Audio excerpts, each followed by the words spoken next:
Welcome once again, all of you, in third day of 7 days national workshop on research methodology. I welcome all of you on behalf of Government PG College Obra and Indian Accounting Association Mirzapur branch.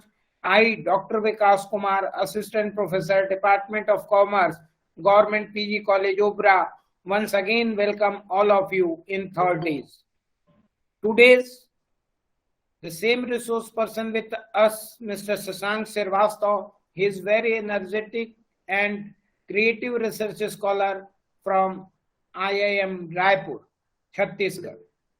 Today's topic of discussion is data collection method, types of variables, and reliability and validity of data.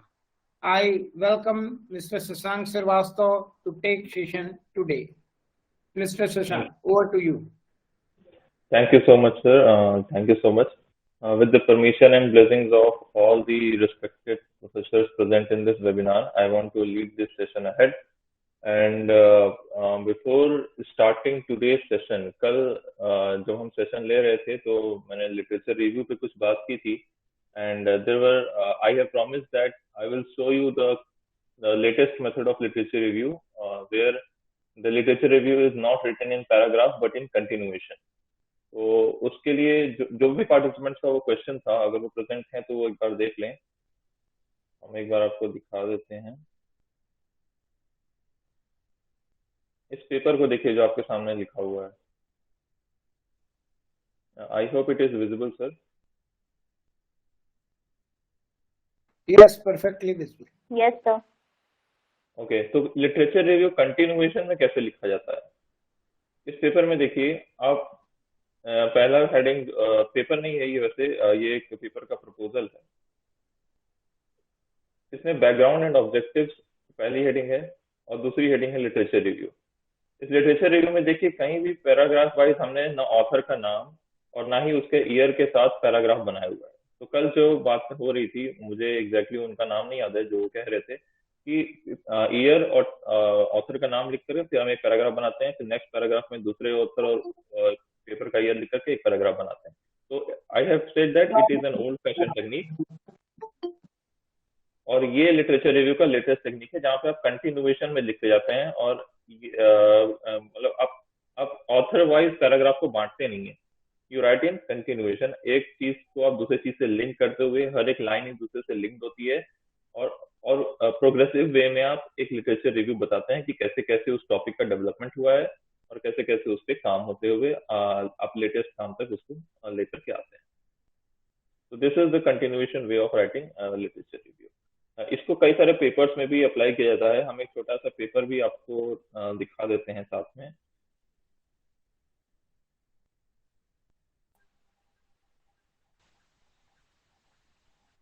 इस paper को देखिए, बस 5 minute लगेगा और उसके बाद हम session शुरू कर देंगे।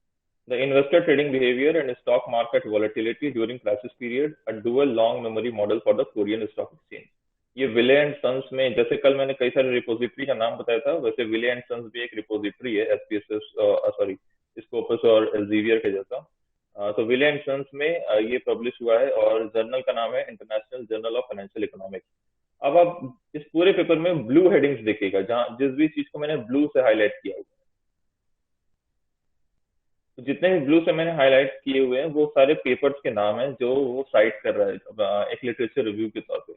फॉर्मल लिटरेचर रिव्यू का सेक्शन कहीं नहीं है, ये भी मैंने कल कहा था कि फॉर्मल लिटरेचर रिव्यू का सेक्शन भी कई सारे पेपर्स फॉलो नहीं करते बड़े बड़े जर्नल्स में, और वो कंटिन्यूएशन में उसको लिखते रहते हैं अपने टेक्स्ट के साथ। जो भी टेक्स्ट उसमें होता है, अगर उनको लगता है कि ये चीज, ये पॉइंट मुझे प्रीवियस किसी स्टडी से साइट करनी चाहिए, तो वो साइट अपने टेक्स्ट में कंटिन्यूस उसमें करते रहते हैं। ये देखिए जितने भी ब्लू से आप देख रहे हैं वो सारे पेपर्स के नाम है, उनके साथ उनका ईयर लिखा हुआ है।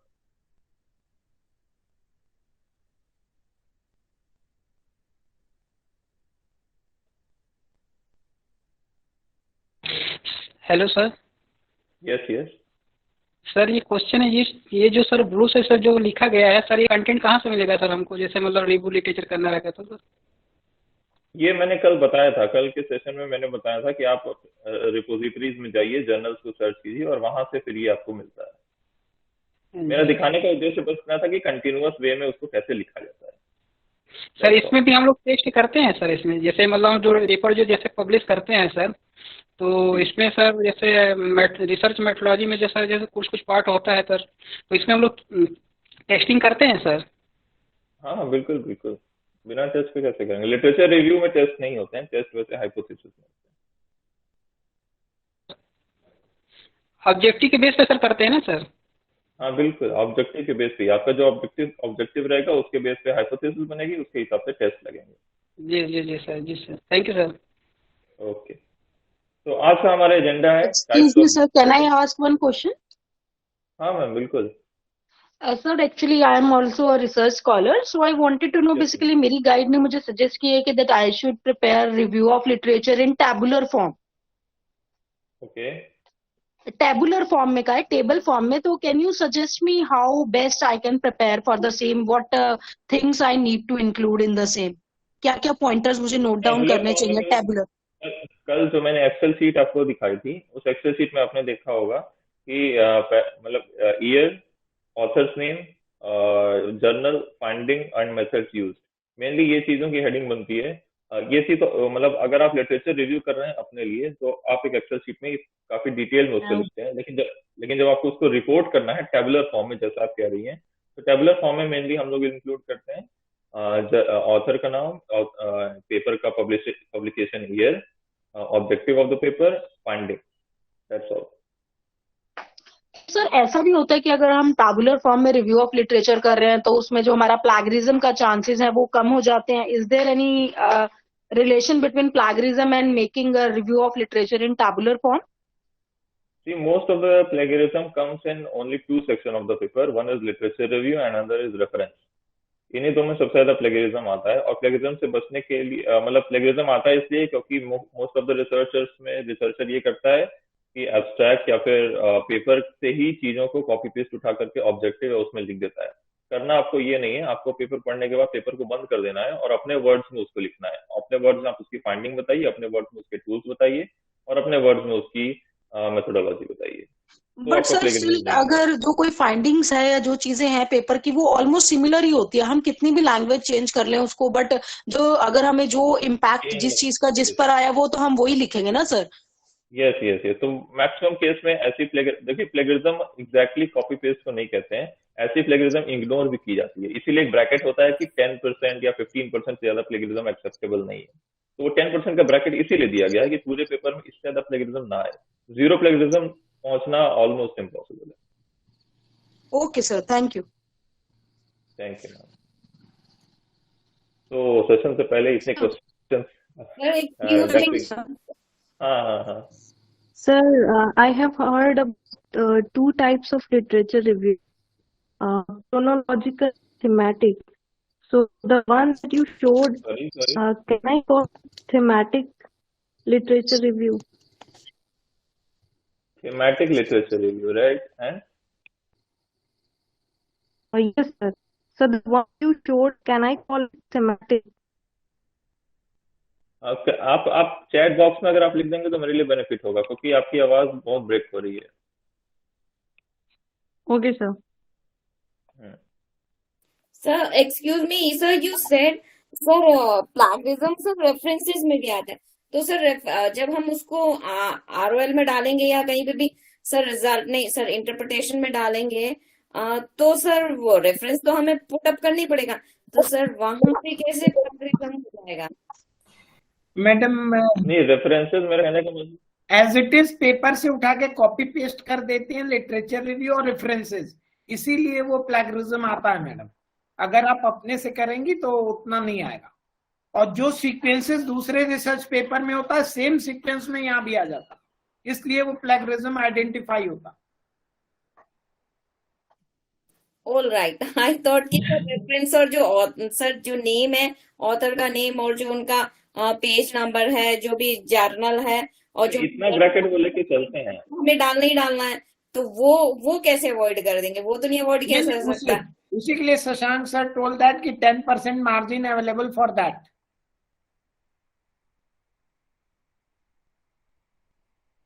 Fine sir. Yes sir. So I hope I can begin the session today. Now, our agenda for today is we will discuss types of variable, data collection methods, and reliability and validity. सबसे पहले जरूरी है data collection methods को समझना। कल हमने research design के methods को समझा था। आज हम समझेंगे कि आप डेटा कलेक्शन के लिए कौन कौन से मेथड्स को यूज कर सकते हैं। डेटा कलेक्शन के बेसिकली दो ब्रॉड मेथड्स हैं, एक है प्राइमरी डेटा कलेक्शन और एक है secondary data collection. And I hope most of the audience present in this webinar would be knowing about what is primary data and what is secondary data. So I'm not going to touch on that. So in primary data, there are very famous types of that data collection method, and that is questionnaire.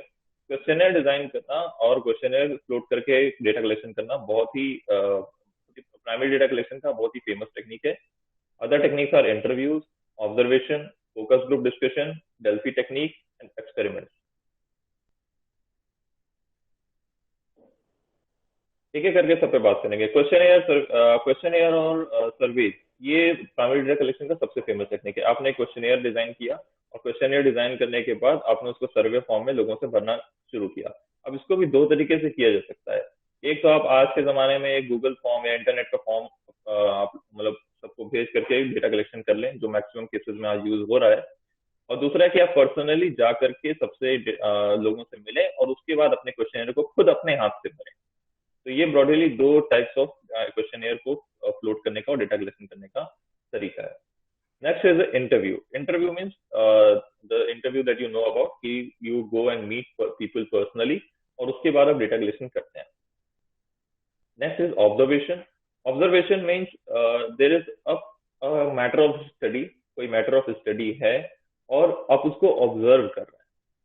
Observe in the sense you are either living with it. जैसे एक मैंने मुझे याद नहीं, मैंने कल या उसके पहले वाले सेशन में एग्जांपल दिया था कि अगर आपको बॉलीवुड स्टार्स के ऊपर स्टडी करनी है तो बॉलीवुड स्टार्स के ऊपर स्टडी करने के लिए आप क्या करेंगे, आप उनके पास जाके कोई क्वेश्चनियर उनको नहीं भेज देंगे कि आप ये क्वेश्चन हमको भर के भेज दीजिए। तो उसके लिए आप क्या करते हैं, उन लोगों के पास जाते हैं, उनके साथ रहते हैं, कुछ समय बिताते हैं, उनके नेचर को ऑब्जर्व करते हैं, उनके मतलब जो भी आपको उनकी कल्चरल या फिर उनकी जिसकी भी तरह की स्टडी करनी है उन सारे एट्रीब्यूट्स को आप ऑब्जर्व करते हैं। तो ऐसे डेटा कलेक्शन को बोलते हैं observation data collection. Next is focus group discussion. Focus group discussion management schools में पढ़ाया जाने वाला बहुत ही फेमस टेक्निक है डेटा कलेक्शन का। इसमें होता ये है कि आप एक फोकस ग्रुप बनाते हैं। There is some group of people from home you are required to collect the data. आप उनसे डेटा कलेक्ट करना चाहते हैं और उनको फिर आप एक टॉपिक देते हैं। एक टॉपिक आपने दे दिया और वहां पे वो डिस्कशन कर रहे हैं। अब आप उस डिस्कशन को एज एन इन्विजिलेटर आप उस डिस्कशन को नोट कर रहे हैं। तो इस तरह के टेक्निक को बोलते हैं फोकस ग्रुप डिस्कशन। और वहां से जो आपको डेटा कलेक्शन मिल रहा है ऐसे डेटा कलेक्शन मेथड को कहते हैं focus group discussion method of data collection. One is Delphi technique and I want to ask the participant कि क्या कोई डेल्फी टेक्निक जानता है। आई मस्ट से कि कोई ना कोई कभी ना कभी जरूर पढ़ा होगा। Yes, sir. Delphi technique is जहाँ पे questionnaire send होता है to the experts and जब तक एक common consensus नहीं आ जाए तब तक I mean the process continues. Very true. Thank you, ma'am. Delphi technique होता है जहाँ पे आप एक्सपर्ट के थ्रू आप कोई डेटा कलेक्शन करते हैं। एक्सपर्ट के पास आप क्वेश्चनर या इंटरव्यू लेकर के जाते हैं और वहां से जब आप डेटा कलेक्शन करते हैं तो उसको बोलते हैं Delphi technique. And next is experiment. ये मेनली साइंस में यूज होता है। एक्सपेरिमेंट्स में sir tell the name which is authentic. Every data collection is authentic. The data collection method entirely depends upon your objective and your research design। जो कल हमने बात की थी, आप एक रिसर्च डिजाइन जब तैयार कर लेंगे तो वही आपको बताएगा कि आपको किस तरह की डेटा कलेक्शन करनी है। अगर आपकी क्वालिटेटिव है तो आप किस तरह की डेटा कलेक्शन करेंगे, अगर आपकी क्वांटिटेटिव है तो आप किस तरह की डेटा कलेक्शन करेंगे। एक्चुअली सर मैंने प्लेगरिज्म के लिए पूछा है कि अगर मैं प्लेगरिज्म अपना चेक कर रही हूँ पेपर का तो सर टोटल तो पूरा उसमें आता नहीं है चेक करने का, कुछ ही हम वर्ड्स को चेक कर पाते हैं। सर कौन सा ऐसा मतलब है ऐप या जो भी है जिसे हम चेक करें और वो ऑथेंटिक हो। देखिए डॉक्यूमेंट मेरा प्राइमरी है, अगर मैं चेक कर रही हूँ तो सर अगर वो चोरी होने का भी डर होता है। हम समझिए ऑथेंटिक तो सिर्फ सॉफ्टवेयर ही हैं जैसे टर्निटिन या ओरकुंड जो आप खरीद नहीं पाएंगे, वो सिर्फ इंस्टीट्यूशंस के पास होता है। आपको अगर अपना नॉर्मली चेक करना है, आप कुछ नहीं करना है, बस गूगल पे जा करके प्लेगरिज्म चेकर एक वर्ड टाइप कीजिए, आपको 4-5 वेबसाइट अपने आप मिल जाएगी। एक वेबसाइट का नाम हम बता दे रहे हैं, उसका नाम है प्रोपेस्टो करके कोई नाम है, ऐसे ही कुछ नाम है उसका, पूरा अच्छे से नाम भी नहीं याद है हमको। कुछ करना नहीं, गूगल पे जाकर टाइप कर लीजिए बस। ये सर है, मैंने चेक किया, लेकिन मुझे समझ में नहीं आया सर कौन सा अच्छा है। क्योंकि सर अगर मैं एक बहुत सारे में अच्छे चेक से करती अच्छे हूँ, से किसी में सॉफ्टवेयर प्लेगरिज्म बताता है और किसी में वही लाइन को बोलता है कि वो प्लेगरिज्म नहीं है। आई तो मुझे अंडरस्टैंड। समझ, हाँ। आपने जब, अब मुझे नहीं पता आपने कहाँ से चेक किया है, लेकिन चेक करने के लिए लाइब्रेरियंस यही यूज करते हैं, टर्निटिन या फिर ऑर्कुंट। इंडिया में सबसे ज्यादा यही यूज हो रहा है, और मैक्सिमम के पास टर्निटिन है, तो वो आपके पास नहीं हो सकता ना। और टर्निटिन या ऑर्कुंट का सब्सक्रिप्शन हमारे पास नहीं हो सकता, बहुत महंगे सॉफ्टवेयर हैं। ये लाइब्रेरियंस और यूनिवर्सिटीज के पास ही होता है। हम बस इतना कर सकते हैं, गूगल पे जाएंगे और बस वर्ड टाइप कर देंगे प्लेगरिज्म चेकर, वो इंटरनेट सोर्सेज से आपने कितना कॉपी किया है वो बता देगा, अच्छे से बता देगा। अब आपने किसी जर्नल से कॉपी किया हो तो वो शायद वो ना पकड़। Okay okay sir, thank you. ठीक है। हाँ, और प्लेगरिज्म की बात देखिए, हम भी लोग भी जब पेपर लिखते हैं ना, तो प्लेगरिज्म का इतना कॉन्फिडेंस रहता है कि सर इसमें, हमने भी कई बार विकास होता है कहा सर इसमें प्लेगरिज्म नहीं आएगा, पता होता है प्लेगरिज्म नहीं आएगा, क्योंकि कुछ किया ही नहीं है ऐसा कि प्लेगरिज्म आ जाए। तो बस वो सेल्फ डिसिप्लिन की बात है, कितना सेल्फ डिसिप्लिन आप हैं अपने पेपर को लेकर। तो प्राइमरी डेटा कलेक्शन में ये मेन टेक्निक्स हैं। अब इसके अंदर भी कुछ मेथड हैं, जैसे क्यों आ रहा है, सर एक जैसे क्वेश्चन थी यहाँ पे मेरी। Hello sir. बिल्कुल बिल्कुल। सर एक्चुअली जैसे जब डेटा कलेक्ट करते हैं तो कई बार ऐसा होता है कि हम इंटरनेट के अलावा जैसे कुछ बुक्स से भी हम रेफर करते हैं। हाँ तो हाँ एक बार ये क्वेश्चन पूछा गया था कि जैसे जो आपके रेफरेंस बुक होते हैं और जो टेक्स्ट बुक होते हैं, ठीक है, हाँ। तो ये है कि किस में से करना चाहिए। और reference book and text book में एग्जैक्टली मैंने इतनी जगह पढ़ने की कोशिश की, बट मुझे कहीं से एग्जैक्ट डिफरेंस नहीं पता चला कि अगर हमारे पास दो बुक्स रखी हैं तो हम उनको कैसे डिफरेंशिएट करेंगे कि ये रेफरेंस्ड है और ये टेक्स्ट बुक है। अम, और कहाँ से डेटा लेना मतलब ज्यादा ऑथेंटिक माना जाएगा अगर हम कुछ किसी बुक से अगर हम रिव्यू लिटरेचर करके कोई चीज लिख रहे हैं तो। मैम देखिए, हम फिर से कह रहे हैं, everything depends upon research design. ये आपका स्टडी ही बताएगा कि आपको कहाँ Sir, से I डेटा will लेना है। answer. I will answer. बिल्कुल सर, बिल्कुल। There are two types I of need your book. Help. There are two types of book generally available in the market: reference book and textbooks. According to my knowledge, textbooks is based upon syllabus of any curriculum university, either state or central or any other college. But reference book is better than textbook. अगर आप text book में देखेंगे तो उसमें bibliography या फिर references उतने detail में नहीं दिए होते जितने रेफरेंस बुक में दिए होते। अब रेफरेंस बुक क्या होती, जो भी रिसर्चर रिसर्च करने के बाद अपनी थीसिस वगैरह पब्लिश कराते हैं, या जो विदाउट किसी सिलेबस के लिए डिजाइन की जाती है और लिखी जाती है, वो रेफरेंस बुक होते हैं।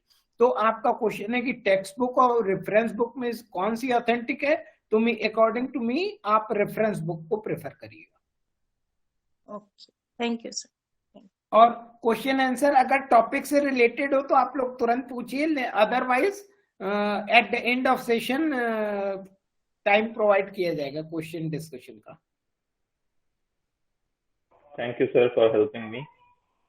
सो आगे चलते हैं और आते हैं सेकेंडरी डेटा कलेक्शन पे। सेकेंडरी डेटा वो डेटा है जो ऑलरेडी किसी एजेंसी द्वारा या किसी फर्म द्वारा, ऑर्गेनाइजेशन द्वारा कलेक्टेड है, और आपको सिर्फ उसको सेकेंडरी वे में कलेक्ट कर लेना है। आप originally first hand data collection के लिए नहीं गए थे। Books and bibliographies, records, news, census जो गवर्नमेंट जनगणना करती है, और स्टैटिस्टिकल डेटाबेसेस, आर्काइव, इंटरनेट सबसे पॉपुलर सोर्स, रिसर्च जर्नल्स, और पब्लिक एंड प्राइवेट डेटाबेसेस। जैसे कुछ प्राइवेट डेटाबेसेस की बात हम करें तो अगर आपको स्टॉक मार्केट पे रिसर्च करनी है तो आप जाते हैं, जैसे एस इक्विटी पे जाते हैं, ये एक डेटाबेस का नाम है, और सीएमआई पे जाते हैं, ये भी एक डेटाबेस का नाम है। तो ऐसे डेटाबेसेस बहुत सारे प्राइवेट इंस्टीट्यूशंस और प्राइवेट एजेंसीज चलाती हैं, जिनको आप अपने रिसर्च के लिए यूज कर सकते हैं। अब देखिए, प्राइमरी डेटा कलेक्शन में कुछ मेन टाइप्स ऑफ जो मैंने अभी डेटा कलेक्शन के टूल्स बताए, उसमें कुछ नेक्स्ट इससे बाइफर्केशन भी है।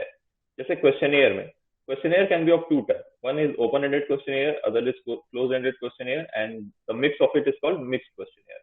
Open-ended questionnaire वो questionnaire होता है जहाँ पे रिस्पोंडेंट को अपने से आंसर करने की छूट है। जैसे हमने जब आपसे इस वेबिनार के रजिस्ट्रेशन के लिए फॉर्म अपलोड किया था, तो उस फॉर्म में कुछ ऐसे क्वेश्चन थे जिसको पैराग्राफ में आंसर करना था।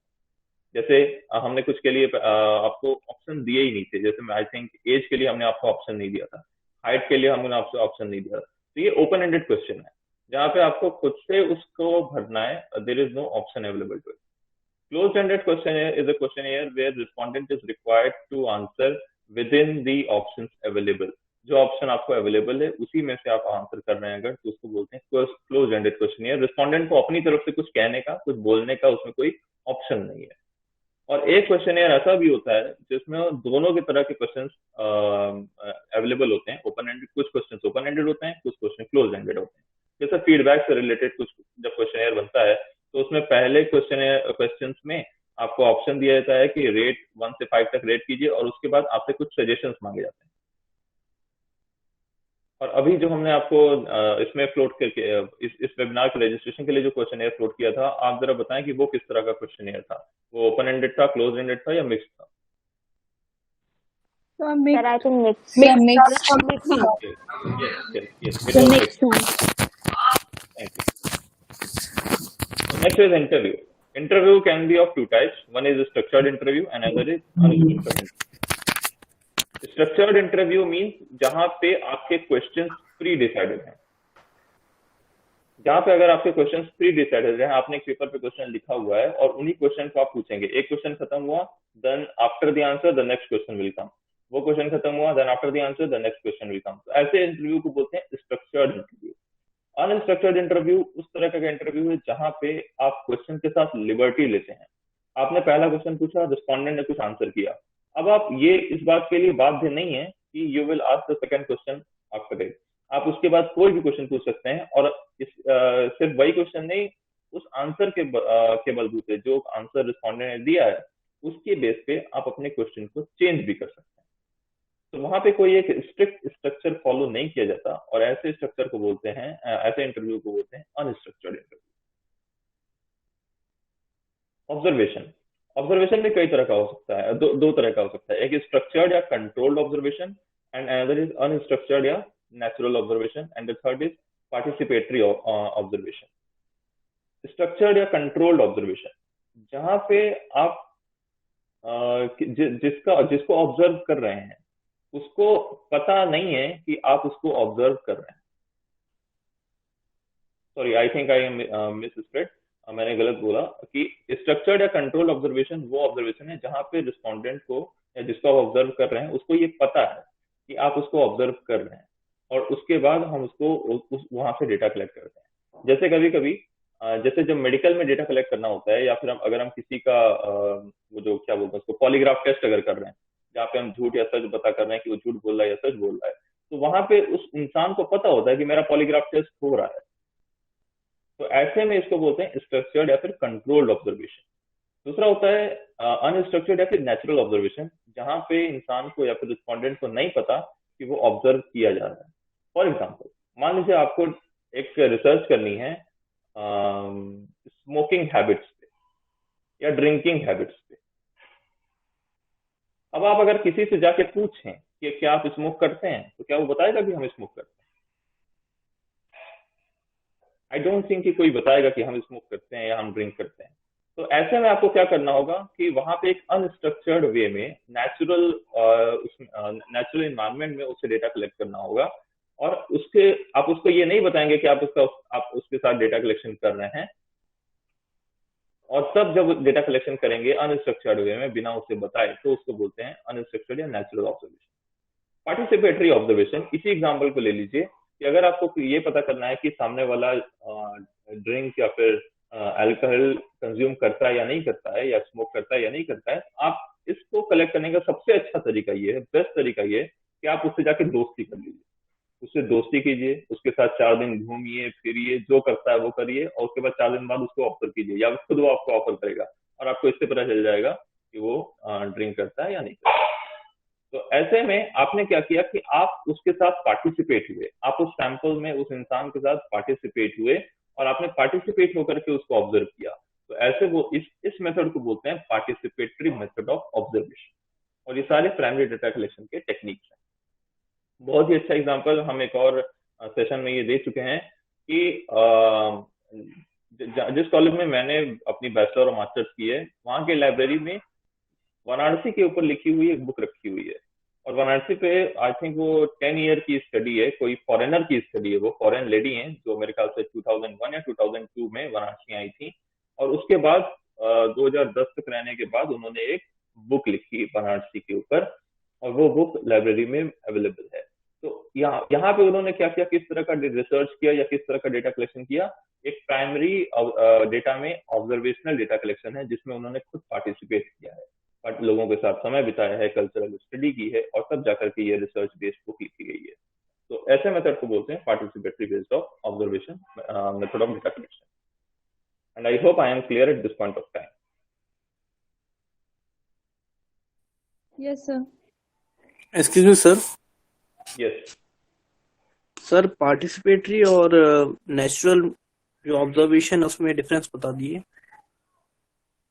नेचुरल ऑब्जर्वेशन में जरूरी नहीं है कि आप उसके साथ पार्टिसिपेट भी करें। हो सकता है आप एक कैमरा लगा दें, जैसे हिडन कैमरास होते हैं, और वहां से जब ऑब्जर्व कर रहे हैं आप, तो ऐसे में आपने उसमें पार्टिसिपेट नहीं किया, और रिसर्चर खुद जाकर के उस सैंपल के साथ पार्टिसिपेट नहीं कर रहा है, उस रिस्पॉन्डेंट के साथ पार्टिसिपेट नहीं कर रहा है। सर और आपने एक अगर एग्जांपल यस सर आपने एक एग्जांपल दिया था वो लेडी का जिसने वाराणसी के ऊपर स्टडी की थी, 10 इयर्स की स्टडी उन्होंने बताई है। तो वो नेचुरल भी तो हो सकती है ना सर, क्योंकि उन्होंने कुछ हो सकती है, बिल्कुल हो सकती है, लेकिन आप जरा उस लेडी के पॉइंट ऑफ व्यू से सोचिए कि वो कहीं बाहर रह करके ये स्टडी नहीं की है। वो स्टडी की है वाराणसी में रहकर, लोगों के साथ बैठकर, घाटों पर जाकर, बाबाओं के साथ बैठ के, पूजा देख के, कल्चरल पूरी स्टडी की गई।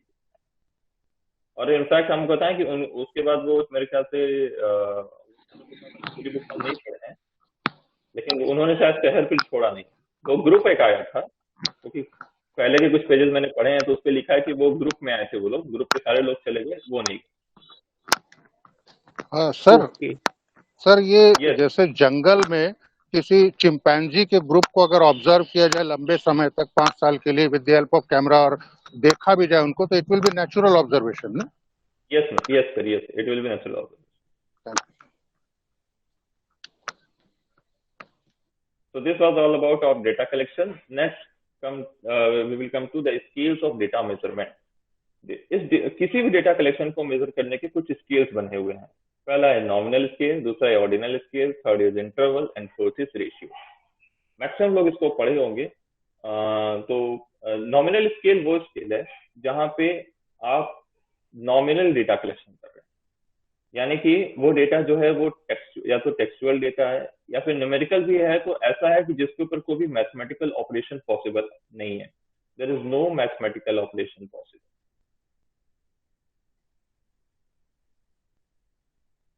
Next is ordinal. Ordinal data collection ordinal scale of measurement वो मेजरमेंट है जहां पर आप ऐसा डेटा कलेक्शन कर रहे हैं जिसमें रैंक किया जाए। कोई मैथमेटिकल अभी भी पॉसिबल नहीं है, लेकिन आप उसको रैंक कर सकते हैं। इस स्केलिंग को, जो 4 स्केलिंग मैंने लिखी है, इस स्केलिंग को समझना बहुत जरूरी है। बहुत ही ध्यान से देखिएगा इसको, क्योंकि मैक्सिमम टाइम अभी हम कुछ क्वेश्चंस भी लेके आए हैं, वो क्वेश्चन हम आपसे पूछेंगे और आपको ये बताना होगा कि वो किस स्केल में आएगा। तो नॉमिनल स्केल वो स्केल है जहाँ पे कोई भी तरह का मैथमेटिकल ऑपरेशन पॉसिबल नहीं है। ऑर्डिनल स्केल वो है जहाँ पे मैथमेटिकल ऑपरेशन पॉसिबल तो नहीं है, लेकिन उसको रैंक कर सकते हैं। जैसे हम आपको एग्जांपल दें कि अगर आप लोगों का नाम कलेक्ट कर रहे हैं, जैसे हमने भी आपसे क्वेश्चनर में नाम पूछे थे आपके, तो वो जो नाम आपके आए हैं हमारे पास, वो नाम किस तरह का डेटा है? नॉमिनल डेटा है। उसके ऊपर ना हम कोई रैंक कर सकते हैं। अब जैसे मेरे स्क्रीन पे दिख रहे हैं आसिफ जी और आतिश जी, तो हम ये नहीं कर सकते आसिफ जी रैंक ऊपर है और आतिश जी की रैंक नीचे है, या आतिश जी की ऊपर है आसिफ जी की नीचे, ये हम नहीं कह सकते। तो हम नॉमिनल डेटा को रैंक भी नहीं कर सकते। ऑर्डिनल को रैंक कर सकते हैं। इंटरवल में मैथमेटिकल डेटा, सारे मैथमेटिकल ऑपरेशन पॉसिबल हैं, और इसको और इसी को इंटरवल डेटा कहते हैं। रेशियो में भी सारे मैथमेटिकल ऑपरेशन पॉसिबल हैं, लेकिन इसमें एक बहुत ही बड़ी खासियत है, वो है मीनिंगफुल 0 पॉइंट। मीनिंगफुल 0 पॉइंट का मतलब बहुत लोग को नहीं समझ में आता, बहुत लोग को नहीं समझ में आता है। इवन रिसर्च स्कॉलर्स को भी मैंने कई बार देखा है, वो इसका मतलब नहीं समझ पाते हैं। बहुत ही आराम से अपने माइंड में इसको क्लियर रखिए। मीनिंगफुल 0 पॉइंट का मतलब है कि अगर कोई चीज 0 है तो वो एग्जिस्ट ही नहीं करती। अगर ऐसा कोई 0 है उस डेटा में, तो वो डेटा रेशियो कहलाएगा।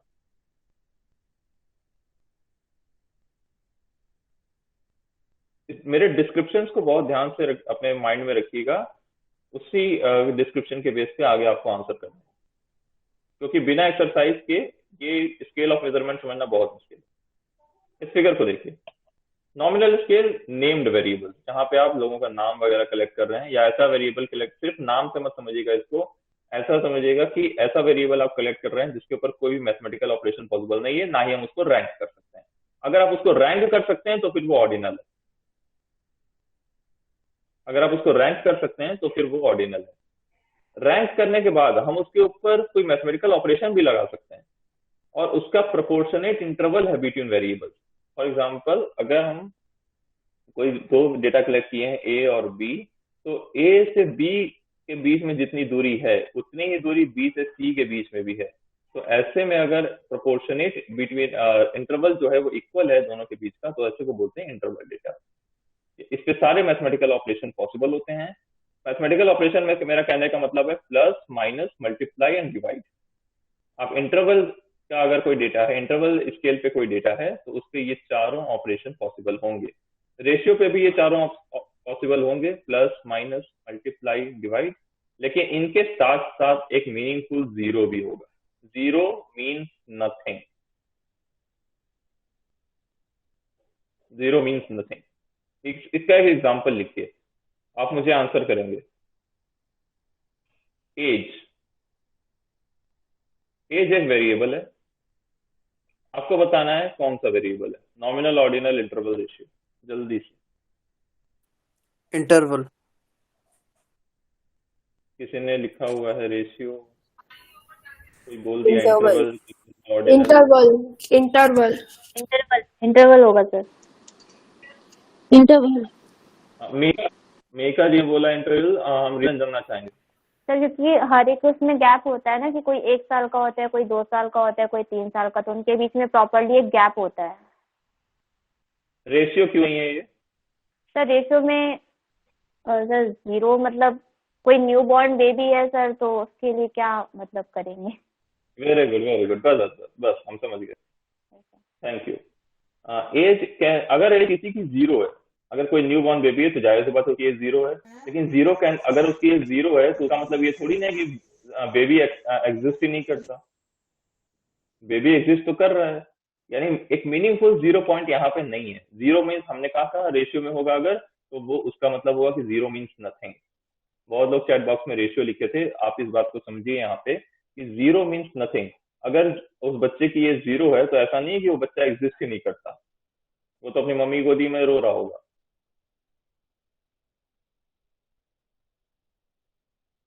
ऑर्डिनल, अर्चित जी कह रहे हैं नहीं सर ऑर्डिनल नहीं है ये। ऑर्डिनल है इनकी, अगर कोई डेटा इंटरवल है तो वो ऑर्डिनल भी है, वो नॉमिनल भी है। अगर कोई डेटा रेशियो है तो वो इंटरवल भी है, ऑर्डिनल भी है और नॉमिनल भी है, तभी वो रेशियो तक पहुंचा है। लेकिन ऑर्डिनल होने के साथ साथ उसमें एक ऐसी कैरेक्टरिस्टिक है जो उसको इंटरवल बना रही है, वो है मैथमेटिकल ऑपरेशन पॉसिबल होना। अगर कोई बच्चा 1 साल का है और कोई बच्चा 2 साल का है और कोई बच्चा 3 साल का है, तो 1 से 2 में जितनी दूरी है उतनी ही दूरी 2 से 3 में भी है। यानी कि सर अगर हम प्रोपोर्शनेट कंपैरिजन करेंगे, किसी दो एज में कंपैरिजन करेंगे तब ना सर ये बात लागू होगा। आपने सिर्फ एज पूछा, किसी पर्टिकुलर आदमी का एज तो ऑर्डिनल। अच्छा, एक ही पर्टिकुलर आदमी का एज ऑर्डिनल कैसे होगा? वो भी रैंक कहाँ हम कर रहे हैं? रैंक करने के लिए भी तो 2 लोग चाहिए ना सर।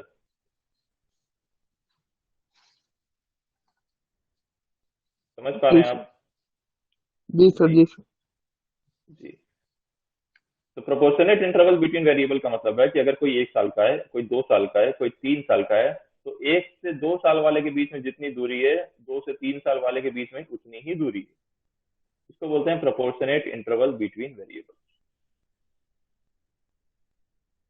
इसको बहुत अच्छे से ध्यान में रखिएगा। नॉमिनल और ऑर्डिनल स्केल। नॉमिनल और ऑर्डिनल जो स्केल का डेटा है वो मेनली क्वालिटेटिव होता है, वो टेक्सचुअल फॉर्म में होता है, न्यूमेरिकल फॉर्म में नहीं होता है। और इंटरवल और रेशियो जो होता है वो मेनली क्वांटिटेटिव फॉर्म में होता है। हम बात कर रहे हैं मेनली या मोस्टली और नॉट ऑलवेज। ये कोई हार्ड एंड फास्ट रूल नहीं है, ये सिर्फ आपको समझाने के लिए है कि नॉमिनल और ऑर्डिनल को आप क्वालिटेटिव वे में लेते हैं और इंटरवल और रेशियो को आप क्वांटिटेटिव वे में लेते हैं।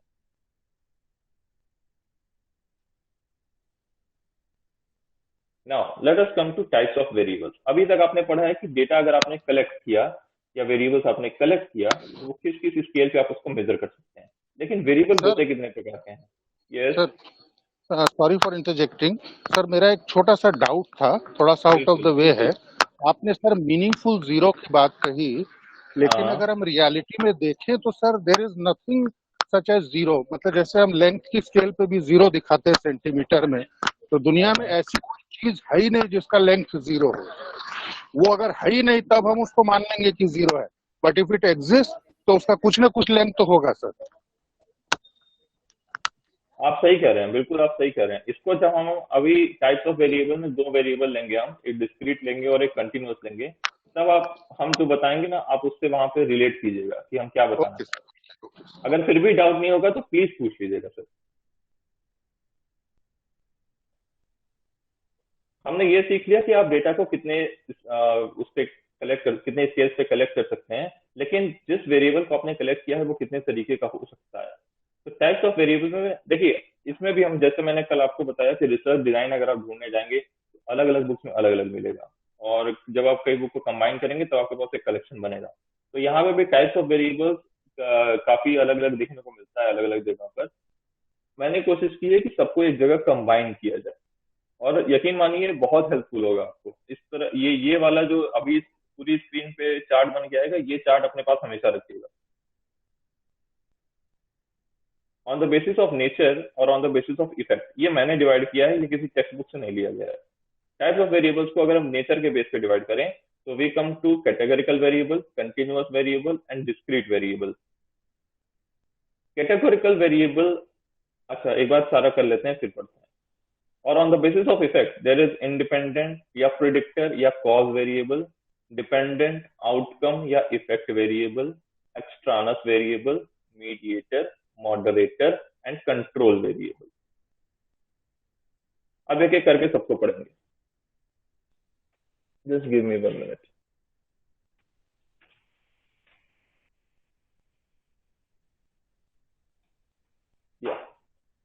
कैटेगोरिकल वेरिएबल एक ऐसा वेरिएबल है जो कैटेगरीज में बटा हुआ है, उसको हम कैटेगरी में बांट सकते हैं, A category, B category, C category.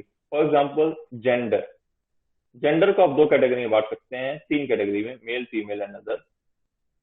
तो ऐसे वेरिएबल को जो यहाँ पे जो जेंडर वेरिएबल हुआ वो 3 कैटेगरी में बट गया, तो ऐसे वेरिएबल को बोलते हैं categorical variable which is divided into category. हमने जब आपसे डेटा कलेक्शन किया था तो उसमें कैटेगोरिकल वेरिएबल का क्वेश्चन था। क्या था वो क्वेश्चन, मुझे याद नहीं। Next is continuous variable. Continuous और डिस्क्रीट को एक साथ पढ़ेंगे, और अभी जिन्होंने क्वेश्चन पूछा था हम आपसे यही कह रहे हैं, आप यहाँ पे उसको रिलेट कीजिएगा। देखिए कंटिन्यूअस वेरिएबल वो वेरिएबल है जिसको आप इनफाइनाइट लेवल ऑफ प्रिसीजन तक मेजर कर सकते हैं। Just mark this word, infinite level of precision. Preciseness की इनफाइनाइट लेवल होती है। अगर ऐसा कोई वेरिएबल है जो मेजर हो सकता है इनफाइनाइट लेवल ऑफ प्रिसीजन तक, मतलब हम उसको एग्जैक्टली मेजर करना चाहते हैं, और एग्जैक्टली मेजर करने के लिए मतलब उसको हम करे जा रहे हैं, वो एग्जैक्टली कब आएगा ये खत्म ही नहीं हो रहा है, उसको बोलते हैं इनफाइनाइट लेवल ऑफ प्रिसीजन। और डिस्क्रीट वेरिएबल वो वेरिएबल है जो सिर्फ एक वैल्यू से मेजर हो जाएगा, उसमें कोई इनफाइनाइट लेवल ऑफ प्रिसीजन नहीं होता। अब इस दोनों बात को समझाने के लिए एग्जाम्पल हम ले रहे हैं एज का, and I request every participant to put his deep attention here. ये जो अभी हम बता रहे हैं you will rarely find in book. As जो वेरिएबल है, जैसे मैं अगर हम आपसे पूछें, कोई भी एक पार्टिसिपेंट अपना एज बताए, या जिन्होंने क्वेश्चन पूछा था वो जरा अपना एज बताएं। हाँ यस सर।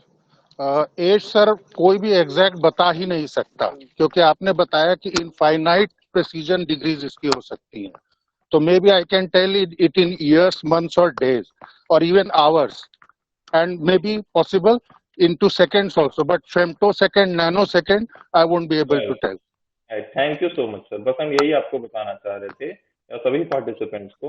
एज ऐसा वेरिएबल है, जब हमने आपसे पूछा था तो उसमें किसी ने, मान लीजिए किसी ने लिख दिया कि अगर कि वो सपोज 18 ईयर्स के हैं, या 28 ले लेते हैं ऑडियंस के हिसाब से, 28 ईयर्स के हैं, तो अब 28 ईयर है ना, ईयर में कुछ आगे फिर मंथ होगा, मंथ के बाद डेज होगा, डेज के बाद आवर होंगे, आवर के बाद मिनट होगा, मिनट के बाद सेकंड होगा, सेकंड के बाद मिली सेकंड होगा, नैनो सेकंड होगा, और पता नहीं क्या क्या नीचे चलते जाएंगे।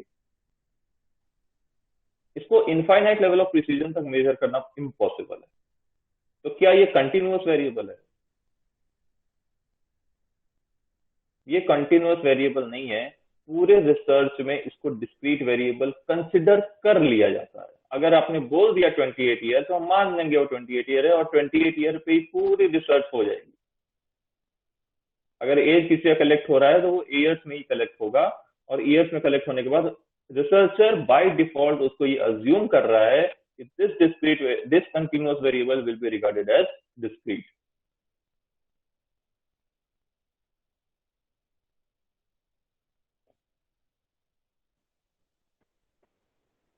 On the basis of effect, पहला है independent variable IV. Independent variable के कई और नाम हैं। एक नाम है इसका प्रेडिक्टर, एक नाम है इसका कॉज। प्रेडिक्टर मतलब वो प्रेडिक्ट कर रहा है कुछ, वो बता रहा है कुछ। जैसे इसको जब इक्वेशन फॉर्म में लिखते हैं तो कुछ ऐसे लिखते हैं, y is equal to a plus,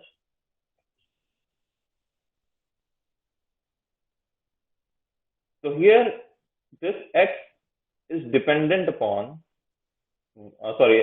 here y is dependent upon x। ये y हमारा जो है ये डिपेंडेंट वेरिएबल है, क्योंकि ये डिटरमाइन हो रहा है a प्लस एक्स से, और x ये मान लीजिए ये है कांस्टेंट, ये वेरिएबल नहीं है, ये कांस्टेंट है। वेरिएबल x है मेरा, और ये है मेरा इंडिपेंडेंट वेरिएबल। तो here x is predicting y और x इज कॉजिंग y। किसी की वजह से कुछ हो रहा है, तो जो वजह है वो इंडिपेंडेंट वेरिएबल है, और जो हो रहा है उसके वजह से वो आउटकम है, या फिर वो इफेक्ट है, या फिर वो dependent variable. There is one IV, there is one DV। For example finance के एरिया में हम बात करते हैं, जैसे स्टॉक मार्केट का मूवमेंट, सपोज सेंसेक्स, और इसको कॉज करने के लिए RBI के रेट्स, RBI के बैंक या रेपो रेट्स, क्यूमुलेटिव में लिख लेते हैं इंटरेस्ट रेट। आपने अगर यहाँ पे कोई अगर स्टॉक मार्केट वो को मतलब या फाइनेंस में वो करता है, रीड स्टडी करता है, तो उसे ये अभी कुछ हफ्तों पहले या महीनों पहले ये खबर मिली होगी कि फेडरल बैंक, जो अमेरिका का रिजर्व बैंक है, वो अपने यहाँ इंटरेस्ट रेट बढ़ा रहा है। तो वो उसके इंटरेस्ट रेट बढ़ाने की वजह से यूएस स्टॉक मार्केट और इंडिया का सेंसेक्स भी अफेक्ट हुआ था और थोड़ा सा नीचे गया था। तो यहाँ पे क्या हुआ कि एक सेंट्रल बैंक का इंटरेस्ट रेट स्टॉक मार्केट के मूवमेंट को कॉज कर रहा है, ये उसके ऊपर एक असर डाल रहा है। तो ये हो गया आपका आईवी, और ये हो गया जो उसकी वजह से हो रहा है डीवी। इस रिलेशन में, इसी एग्जांपल को लेके चलिए, इस रिलेशन में कई सारे एक्सट्रानस वेरिएबल हो सकते हैं, कई सारे मीडिएटर हो सकते हैं, कुछ और मॉडरेटर भी हो सकते हैं। एक्सट्रानस वेरिएबल वो वेरिएबल है जो अनवांटेड वेरिएबल है, मतलब कुछ ऐसा वेरिएबल जो अनवांटेडली इसको अफेक्ट कर रहा है। मान लीजिए मार्केट सेंटिमेंट है। तो सुनते नहीं थे वो? Yes yes yes. कोई कुछ बोल रहा है क्या? ओके। मान लीजिए मार्केट सेंटिमेंट है, मार्केट सेंटिमेंट की वजह से इस रिलेशन में अफेक्ट आ रहा है, वो भी उसको और डाउन करके ले जा रहा है। क्योंकि अक्सर क्या होता है कि अगर कोई अगर मार्केट नीचे जा रहा है तो लोग डर के मारे और सेल करने लगते हैं, तो वहां एक सेंटिमेंट बन जाता है सेलिंग का, जिसकी वजह से मार्केट जितना डाउन जाना चाहिए था उससे ज्यादा डाउन चला जाता है। तो कुछ एक्सटर्नल वेरिएबल होते हैं। एक्सटर्नल वेरिएबल मतलब होता है एक्सटर्नल वेरिएबल जो आपके स्टडी में नहीं है और वो अनवांटेड है, आपके ना चाहते हुए भी वो आपके स्टडी को, आपके वेरिएबल को हैम्पर कर रहे हैं या फिर उसके ऊपर असर डाल रहे हैं। That is called external variable. उसके बाद आते हैं mediator and moderator. Mediator moderator बहुत ज्यादा यूज होता है प्राइमरी स्टडीज में। अब एक हमने स्टडी की जहां पे मैंने ए और बी के बीच में रिलेशन निकाला। ए और बी के बीच में अगर हमने एक डायरेक्ट रिलेशन बनाया है तो ये आईवी और बीवी का रिलेशन हो गया।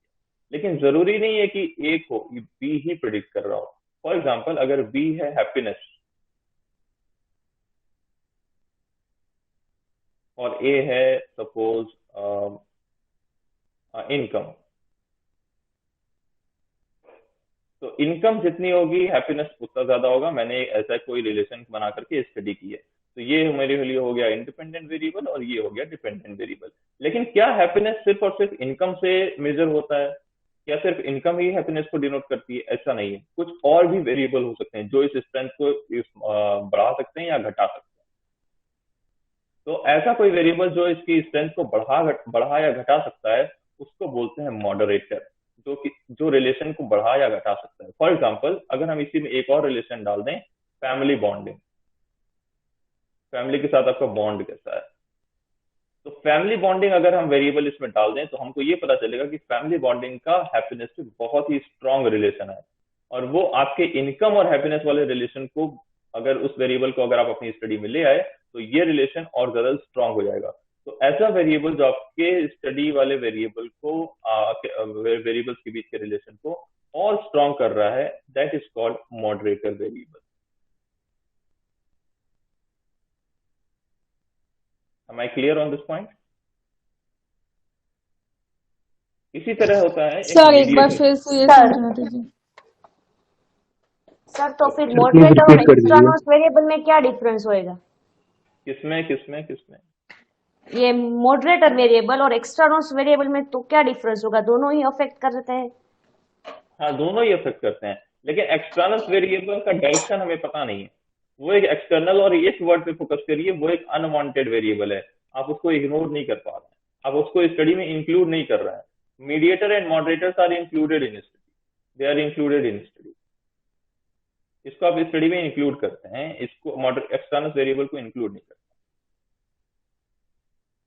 उसको इग्नोर। क्योंकि हैप्पीनेस अगर आप मेजर करने जाएं तो हैप्पीनेस मेजर करने के लिए तमाम तरह के वेरिएबल्स हो सकते हैं, कई ढेर सारे वेरिएबल्स हो सकते हैं, आप सबको अपने स्टडी में इंक्लूड नहीं कर पाएंगे। So you have to justify your study that which variable you are considering as moderator, which variable you are considering as moderator, mediator, and what are the external variables related to it. अगर sir हम external variable को study में include करें तो वो moderator बन जाता है? सॉरी, अगर आप एक्सटर्नल वेरिएबल को इंक्लूड करें तो मॉडरेटर बन जाता है। वो तभी बनेगा अगर वो उसकी वजह से आपने जिस वेरिएबल को लिया है उसके स्ट्रेंथ पे असर पड़ रही होगी। Okay, done sir. अगर उसके स्ट्रेंथ पे असर पड़ रही है, वो कम कर रहा है आपके स्ट्रेंथ को या ज्यादा कर रहा है, then it will be counted as a moderator. Thank you sir. Thank you ma'am. Another is mediator.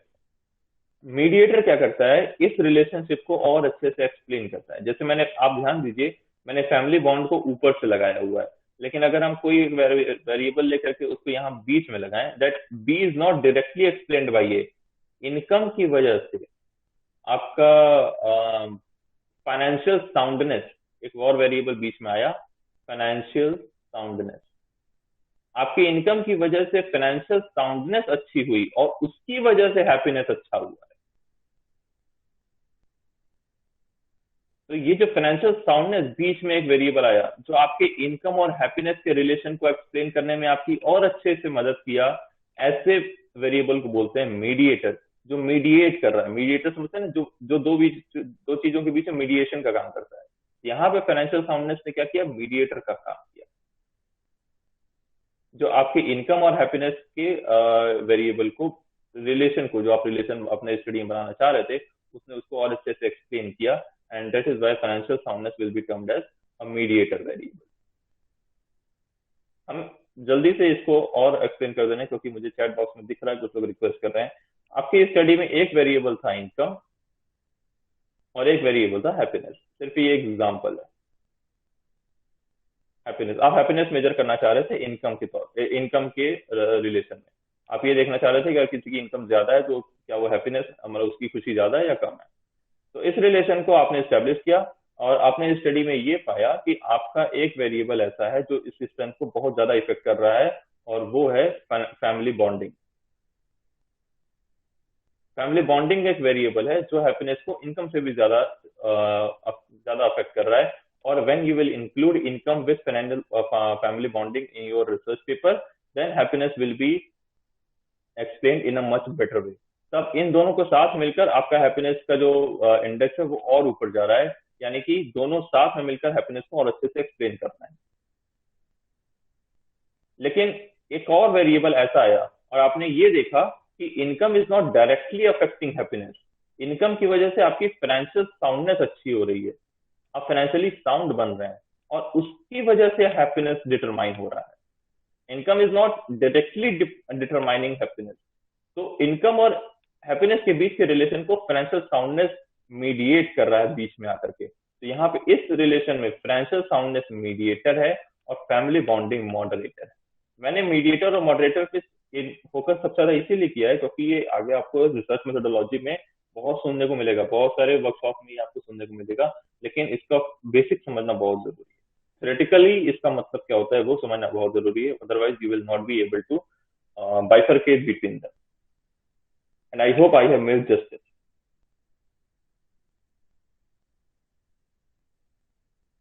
The next is control variable.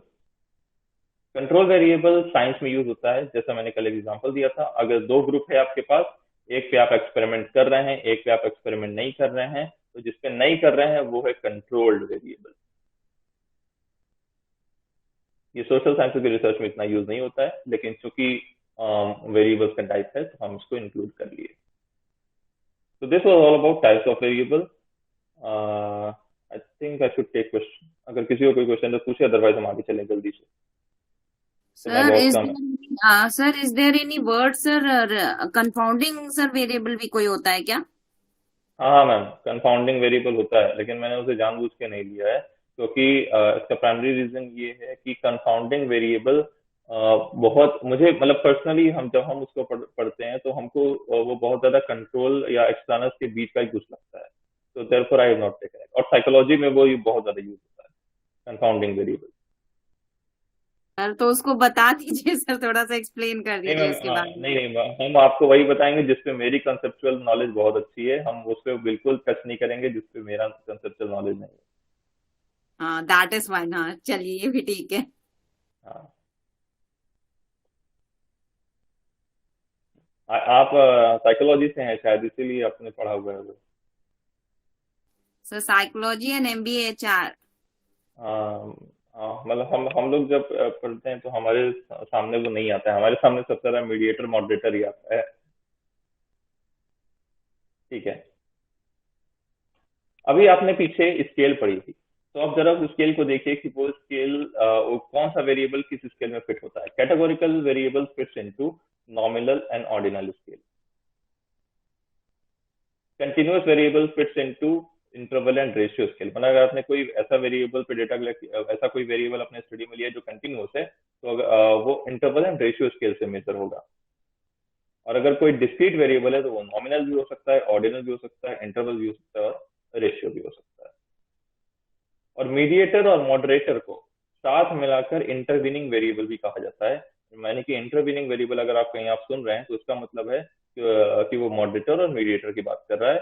और इंटरवीनिंग वेरिएबल आप नाम से समझ रहे होंगे कि मीडिएटर और मॉडरेटर आपकी स्टडी में जो वेरिएबल थे उनको इंटरवीन कर रहे हैं, उनको डिस्टर्ब कर रहे हैं, तो इसीलिए उसको इंटरवीनिंग वेरिएबल कहा जाता है। So this was all about the types of variables. अब इतना सब कुछ समझने के बाद मैंने कहा था कि आपको आंसर करना होगा। ये है आपके स्क्रीन पे क्वेश्चन, और आपको हर एक वेरिएबल पे मुझे ये बताना है कि वो नॉमिनल है, ऑर्डिनल है, इंटरवल है या रेशियो। वो नॉमिनल है, ऑर्डिनल है, इंटरवल है या रेशियो। टाइम ज्यादा नहीं लेंगे और जल्दी जल्दी शुरू करेंगे। Name. Nominal. Name is nominal. Nominal. Sex. Nominal. अच्छा, आप ये भी बताइए कि वो जो मैंने वहां पे लिखा था कंटिन्यूअस और डिस्क्रीट, आपको ये भी बताना है कि वो कंटिन्यूअस में है या फिर डिस्क्रीट में। डिस्क्रीट। कंटिन्यूअस डिस्क्रीट, सॉरी, आप कंटिन्यूअस और डिस्क्रीट ना बताइए, डिस्क्रीट हम काट दे रहे हैं।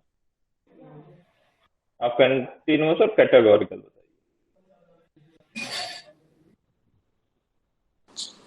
Name continuous. Categorical. Name is not continuous. Name तो Continuous. Name continuous. Name is categorical. पहले ये बताइए, आप लोग पहले ये बताइए, उसके बाद ये बताइए।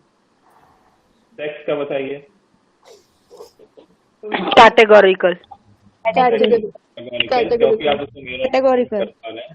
और Categorical. Nominal ordinal interval ratio में Sir, nominal. Nominal, very good. Nominal sir. Yes yes yes. Next is caste. Sir, nominal. Caste categorical.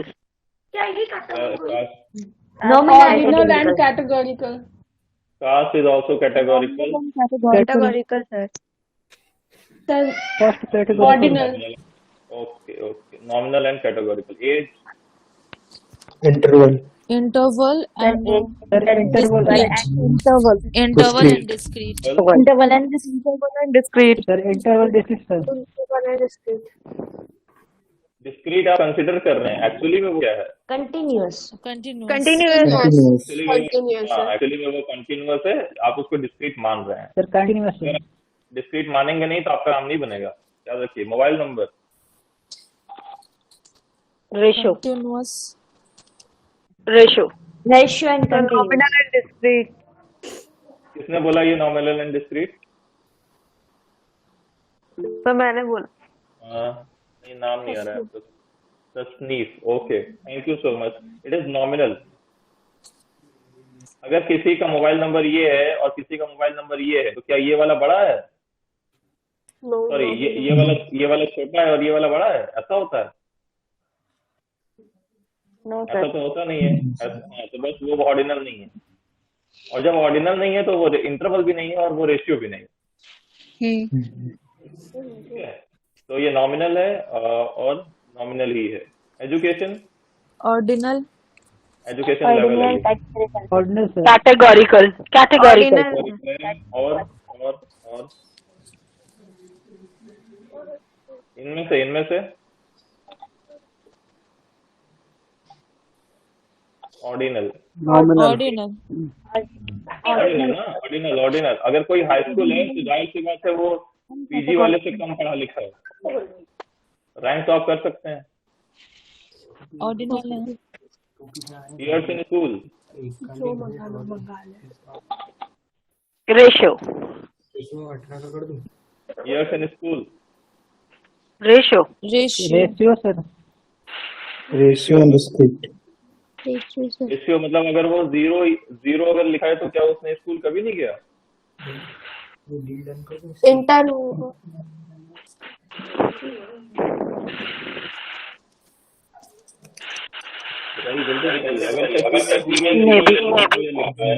Maybe he is illiterate.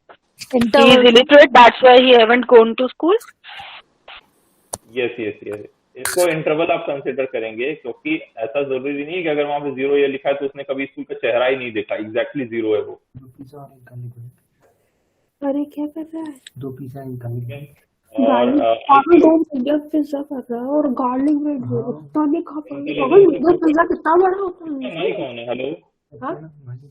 तुम जो पिज्जा दो कितने होता है मीडियम, मतलब Meenal Verma, mute yourself.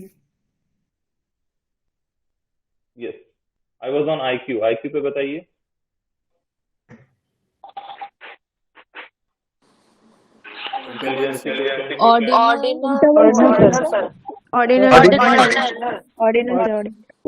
Ratio. Interval, sir. Ratio. देखिए ये एक sir ordinal ordinal and variable discrete ये एक ऑर्डिनल वेरिएबल है क्योंकि आयु जो है वो सब्जेक्टिव होती है ना। अगर किसी का IQ 16 है और किसी का IQ 14 है तो जाहिर सी बात है 16 वाले की IQ ज्यादा है, लेकिन 14 और 16 में जितनी IQ कम है क्या 12 और 14 में ही उतनी ही कम है? ऐसा जरूरी नहीं है, ठीक है, इसीलिए ये ऑर्डिनल है। Pain level Interval. Ordinal, sir. Again ordinal.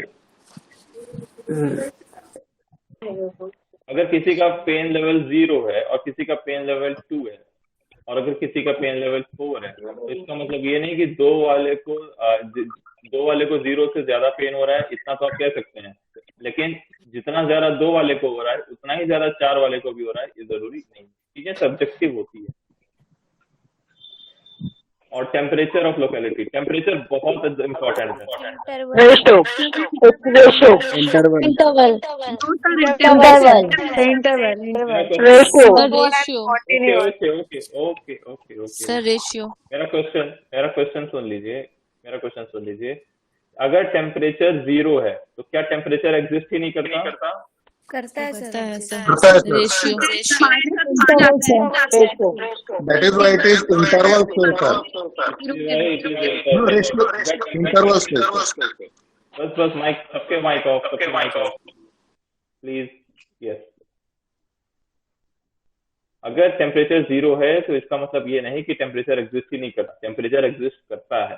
0 है का मतलब ठंड बहुत ज्यादा है, ठीक है। लेकिन इसमें हम आपको एक ट्रिक बताते हैं। टेम्परेचर मेजर करने के 3 स्केल होते हैं, एक होता है सेल्सियस, एक होता है फ़ारेनहाइट और एक और होता है केल्विन।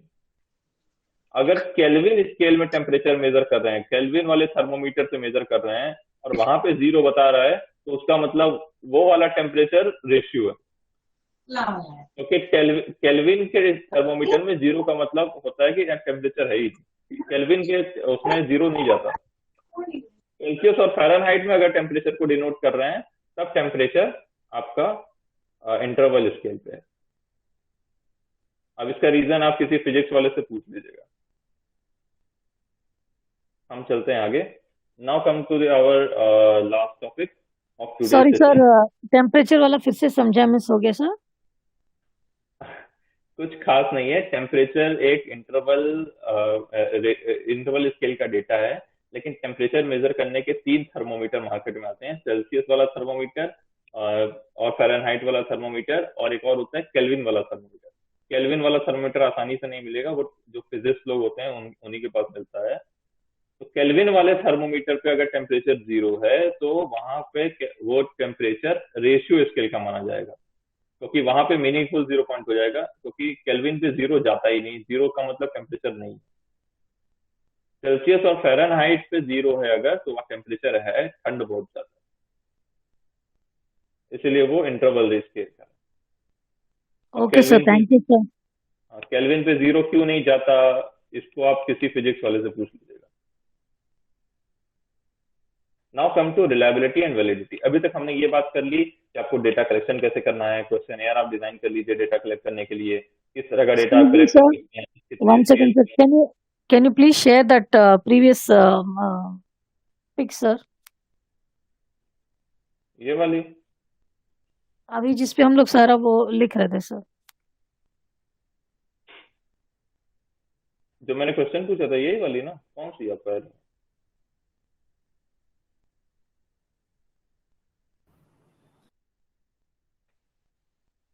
सर जिस पे हम लोग अभी सारा कर रहे थे सर, मोबाइल नंबर, एजुकेशन, यही है। एक सेकेंड सर, शो नहीं कर, 1 सेकेंड सर।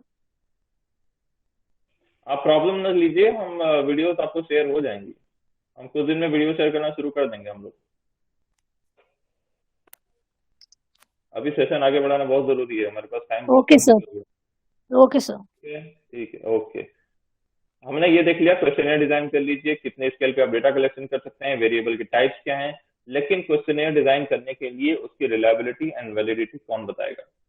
तो रिलायबिलिटी वैलिडिटी चेक करना जरूरी इसलिए है ताकि हम ये बता पाए कि मैंने जो क्वेश्चनएयर डिजाइन किया डेटा कलेक्शन करने के लिए वो क्वेश्चनएयर सही है, तो मेरे डेटा कलेक्शन के लिए वो क्वेश्चनएयर सही है ये बताने के लिए हम चेक करते हैं रिलायबिलिटी एंड वैलिडिटी। रिलायबिलिटी का मतलब क्या होता है?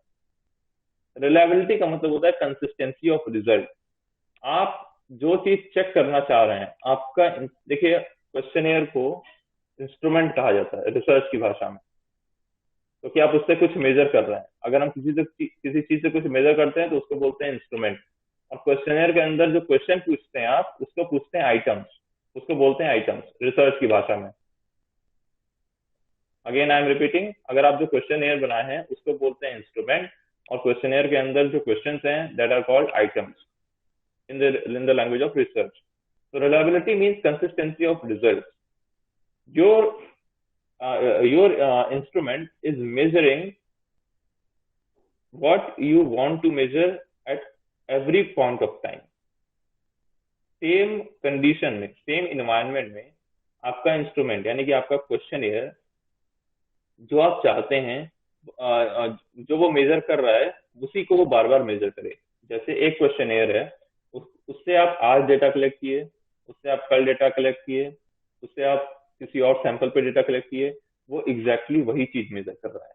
जैसे हैप्पीनेस और सेटिस्फैक्शन, ये दो कंस्ट्रक्ट्स हैं। अब कंस्ट्रक्ट क्या होता है? जो आप मेजर कर रहे हैं उसको कंस्ट्रक्ट बोलते हैं। कई सारे वेरिएबल्स आपस में मिलकर एक कंस्ट्रक्ट बनाते हैं जिसको आप मेजर कर रहे होते हैं। कई सारे वेरिएबल आपस में मिलकर एक कंस्ट्रक्ट बनाते हैं जिसको आप मेजर कर रहे हैं। ये सेशन बहुत जरूरी है, इन सब बातों को आप बहुत अच्छे से अपने दिमाग में बैठा कर रखिए। एक कंस्ट्रक्ट है हैप्पीनेस, एक कंस्ट्रक्ट है सेटिस्फैक्शन। आपको नहीं लगता दोनों आपस में बहुत ही रिलेटेड है? अगर आप हैप्पीनेस मेजर करने जाएंगे तो शायद हो सकता है सेटिस्फैक्शन मेजर होने लगे, और सेटिस्फैक्शन मेजर करने जाएंगे तो हो सकता है हैप्पीनेस मेजर होने लगे।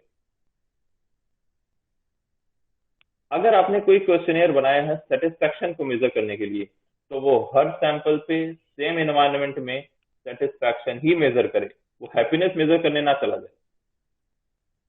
अगर वो हर बार सेटिस्फैक्शन ही मेजर कर रहा है तो उसी को बोलते हैं रिलायबिलिटी। यही उसकी रिलायबिलिटी है, वो रिलायबल है। वो इस बात से रिलायबल है कि हम जो मेजर करना चाहते हैं ये वही मेजर करेगा। हम इसको जो बोल दिया अभी यही करेगा, इससे अलावा कुछ नहीं करेगा। इसको बोलते हैं reliability. Next is validity. Validity मतलब measuring what is intended to major.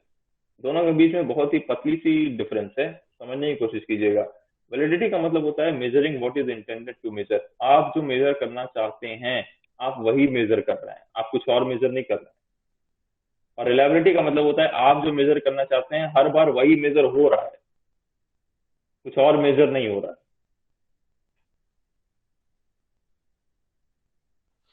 समझ गए बात? सर एक मिनट सर हम कह सकते हैं कि सर रिलायबिलिटी का मतलब है कि जो हमारा मेजरिंग डिवाइस है वो हमें कंसिस्टेंट रिजल्ट देता है अगर बार बार, तो we can say that there is reliability. There is reliability, बिल्कुल। आप यही हम यही कह रहे हैं, आप भी यही कह रहे हैं। और वैलिडिटी का मतलब ये हुआ कि आप जो मेजर करना चाह रहे हैं वो वही मेजर कर रहा है। यस। अगर आप सेटिस्फैक्शन मेजर करना चाह रहे हैं तो वो सेटिस्फैक्शन मेजर कर रहा है। और रिलायबिलिटी का मतलब हुआ कि वो बार बार सेटिस्फैक्शन मेजर कर रहा है। तो दोनों ही चीजें जरूरी हैं। जैसे मान लीजिए आपने एक बार कलेक्ट किया और आपने सेटिस्फैक्शन मेजर कर लिया, दूसरी बार कलेक्ट किया किसी और सैंपल पे तो वहां थोड़ा सा सेटिस्फैक्शन मेजर हुआ और काफी ज्यादा हैप्पीनेस मेजर होने लगा, तो यहाँ पे रिलायबिलिटी कम।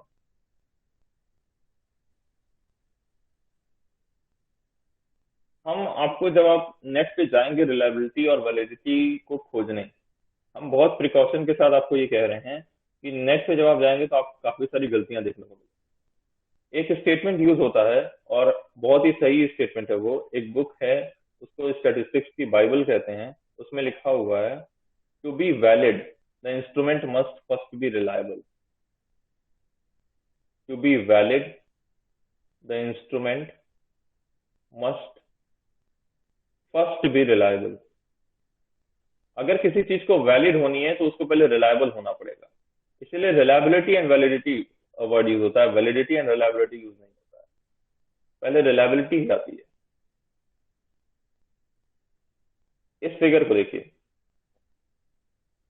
यहाँ पे हम आपको इंटरनेट की एक गलती दिखा रहे हैं, या कई सारे रिसोर्स पे आपको ये फिगर मिलेगी और आपको इसको किस तरह इंटरप्रेट करना है और कहाँ ये गलती है, इसको आप जरा देखने की कोशिश कीजिए। ये वो पॉइंट है जिसको मेजर करने की कोशिश हम कर रहे हैं।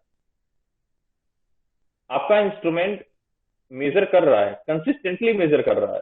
कंसिस्टेंटली मेजर कर रहा है मतलब एक ही चीज को मेजर कर रहा है बार बार, लेकिन वो नहीं है जो आप मेजर करना चाह रहे हैं। तो आपका इंस्ट्रूमेंट रिलायबल तो है, वो कंसिस्टेंटली मेजर तो कर रहा है, लेकिन वो चीज मेजर नहीं कर रहा है जो आप मेजर करना चाह रहे हैं। तो it is reliable but not valid.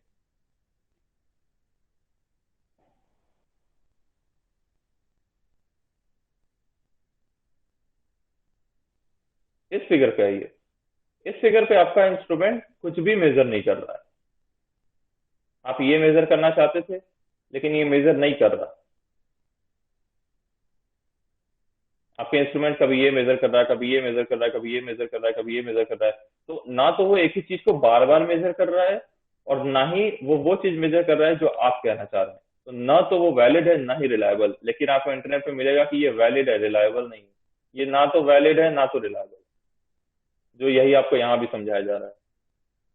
ये दोनों ही फिगर ना तो वैलिड हैं, ना तो रिलायबल। तो रिलायबल और वैलिड है क्या? वो इस पॉइंट को मेजर कर भी रहा है और लगातार वही मेजर कर रहा है, हर बार वही मेजर कर रहा है। तो ऐसे इंस्ट्रूमेंट को बोलेंगे रिलायबल भी और वैलिड भी। तो ये फिगर अगर आप कहीं दिख रही है तो आप समझिए कि उसमें एक गलती है। वो जिसको वैलिड कह रहा है वो एक्चुअली वैलिड है नहीं। ये वाली फिगर सही है। हमको ये मेजर करना था, लेकिन मेरा तीर बार बार कहीं और लग रहा है। आपका क्वेश्चन बार बार कुछ और मेजर कर रहा है। तो ना तो वो रिलायबल है, ना तो वैलिड। आपका क्वेश्चन बार बार एक ही चीज मेजर तो कर रहा है, लेकिन वो उस पॉइंट पे नहीं पहुंच रहा है जिस पॉइंट पे हमको पहुंचना है। बार बार एक ही चीज मेजर कर रहा है। कंसिस्टेंसी है, लेकिन कंसिस्टेंसी उस चीज की नहीं है जो चीज हमें चाहिए। तो वो रिलायबल तो है पर वैलिड नहीं है। और यहाँ पे इस केस में अगर आप देखें,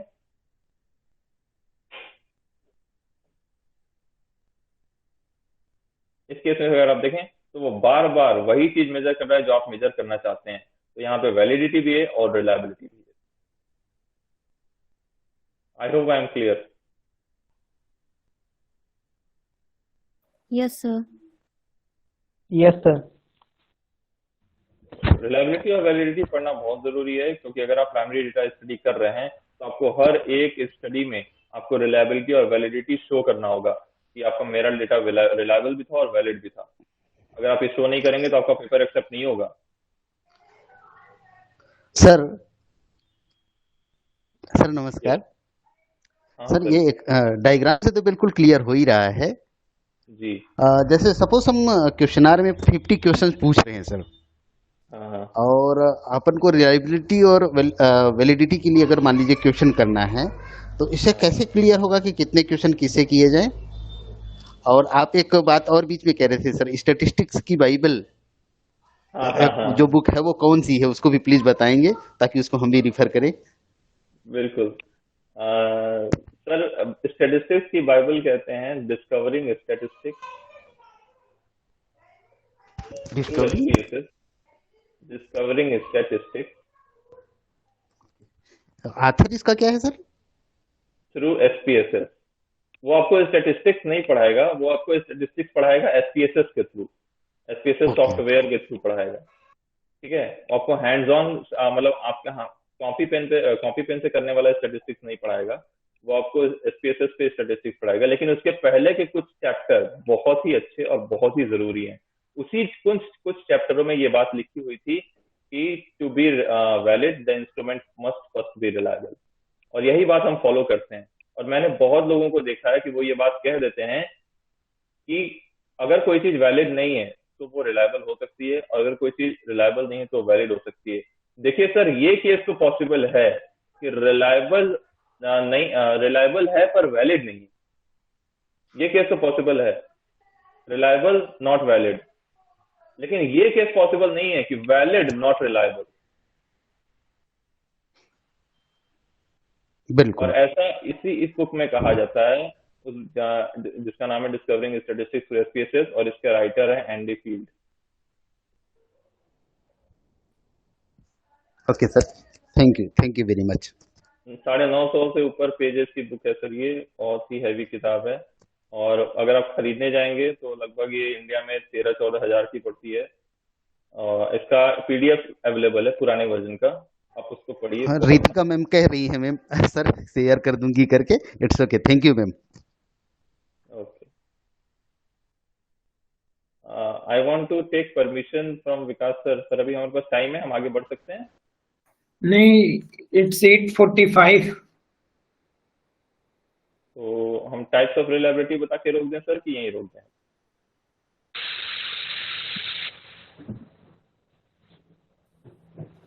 चलिए टाइप्स ऑफ रिलायबिलिटी कवर कर लेते हैं। सर चैट में तो आ रहा है कि प्लीज कंटिन्यू। हाँ, लेकिन कुकर की सीटी भी मुझे सुनाई दी है किसी ने। Food is ready. ठीक है, कंटिन्यू करिए सर पार्टिसिपेंट्स। सर कंटिन्यू कीजिए सर। टाइप्स ऑफ रिलायबिलिटी में देखिए, अभी हम रिलायबिलिटी और वैलिडिटी समझ गए हैं, एंड हम शुरू से, जब से हम ये टॉपिक लिए तब से आपसे कह रहे हैं कि understand reliability and validity with your inner instinct. इसको अपने अंदर तक इसको समझिए, रिलायबिलिटी और वैलिडिटी कैसे कहते हैं। क्योंकि जब आप डेटा एनालिटिक्स की वर्कशॉप करेंगे और वहां पे रिलायबिलिटी और वैलिडिटी का टेस्ट करेंगे, तो आपको उसको इंटरप्रेट भी करना है, और जिन जिन चीजों को आपको सॉफ्टवेयर से इंटरप्रेट करना है, उन चीजों की फंडामेंटल नॉलेज होनी बहुत जरूरी है। And this is the essence of this workshop, कि आपको फंडामेंटल दिया जाए। टाइप्स ऑफ रिलायबिलिटी में मेनली 4 तरह की रिलायबिलिटी है। एक है इंटरनल रिलायबिलिटी, एक है external reliability, split half method of reliability, test retest method of reliability, और एक है इंटररेटेड रिलायबिलिटी। इसमें 3 सबसे इंपॉर्टेंट है, स्प्लिट हाफ, टेस्ट रिटेस्ट और इंटररेटेड।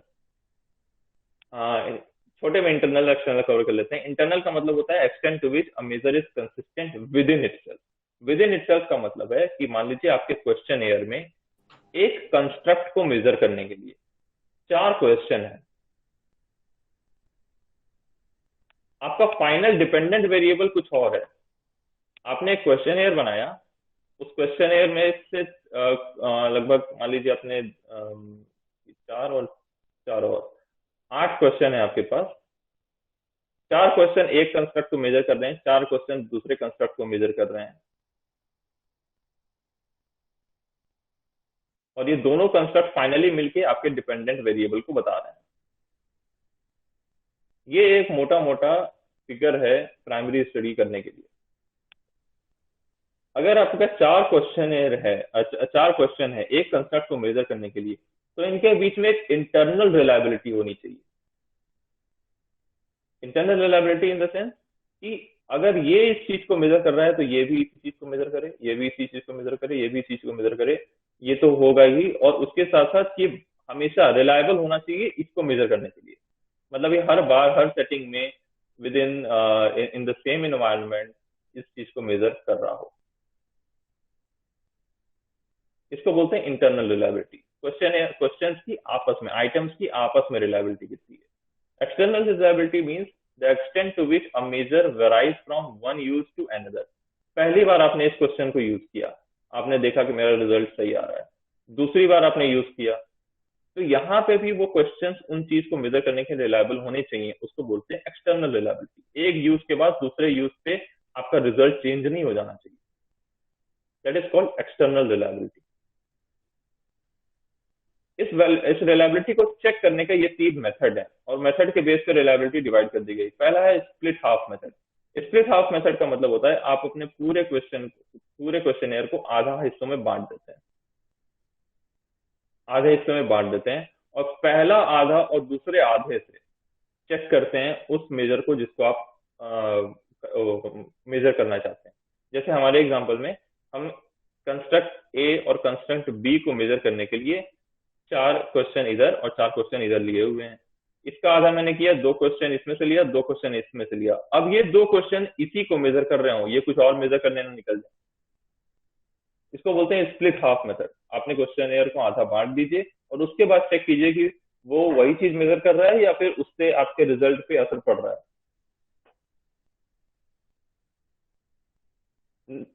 नेक्स्ट इज टेस्ट रीटेस्ट, सबसे फेमस, सबसे ज्यादा यूज होने वाला, सबसे अच्छा यही है। टेस्ट रीटेस्ट मतलब आप बार बार चेक कीजिए, पहली बार चेक कीजिए, दूसरी बार चेक कीजिए, तीसरी बार चेक कीजिए, चौथी बार चेक कीजिए, 4 बार, 5 बार, 10 बार चेक कीजिए उसको, और हर बार अगर रिजल्ट वही आ रहा है तो आपका टेस्ट, आपका जो इंस्ट्रूमेंट है वो रिलायबल है। That's it. रिलायबिलिटी की टेस्ट होती है, जो जिन्होंने प्राइमरी स्टडी यहाँ पे करके रखी हुई है उन्हें पता होगा। उस टेस्ट को बोलते हैं, एसपीएसएस में लगता है वो, उसको बोलते हैं क्रॉनबैक अल्फा।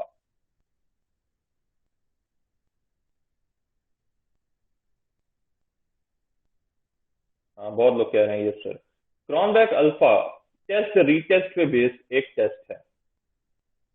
क्रॉनबैक अल्फा की वैल्यू कितनी होनी चाहिए? जिन्होंने यस बोला है जरा बताएं।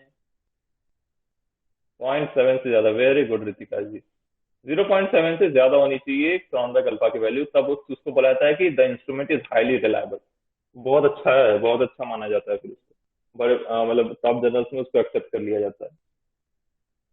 तो रिलायबिलिटी का टेस्ट क्रॉनबैक अल्फा 0.7 से ज्यादा होना चाहिए। क्रॉनबैक अल्फा इसी पे बेस्ड है, टेस्ट रीटेस्ट। वो क्या करता है, आपके क्वेश्चनियर की में जितने आइटम्स हैं उनके जितना परमुटेशन कॉम्बिनेशन पॉसिबल है वो करके रीटेस्ट करता है कि अगर हम इसको ऐसे सफल कर दें तो वही मेजर हो रहा है कि नहीं, ऐसे सफल कर दें तो वही मेजर हो रहा है कि नहीं,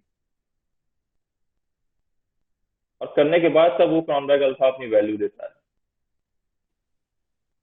next is inter rater reliability. Inter rater reliability raters पे बेस्ड है। रेटर का मतलब आप समझिए एक्सपर्ट से, कि to the degree to which different rater give consistent estimate of the same behaviour. आपने एक सैंपल या एक इंसान के पास जाकर के वो क्वेश्चनियर भरवाया, दूसरे के पास जाकर के वो क्वेश्चनियर भरवाया, इनको आप रेटर समझिए। एक पहला इंसान ये रेटर 1, रेटर 2, रेटर 3, इन तीनों से आपने भरवाया और वही चीज वो सेम बिहेवियर वो कंसिस्टेंटली दे रहा है, तो उसको बोलते हैं inter rater reliability.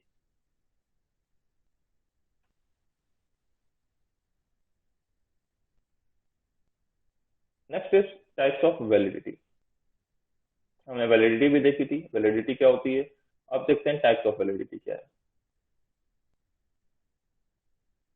Types of validity में सबसे पहली है फेस वैलिडिटी। अच्छा, इन सबको हम आपको एक चीज बहुत कंफर्म कर दें कि focus on reliability and validity, not on types of reliability and types of validity। इस पे फोकस मत करिए, रिलायबिलिटी और वैलिडिटी पे फोकस करिए।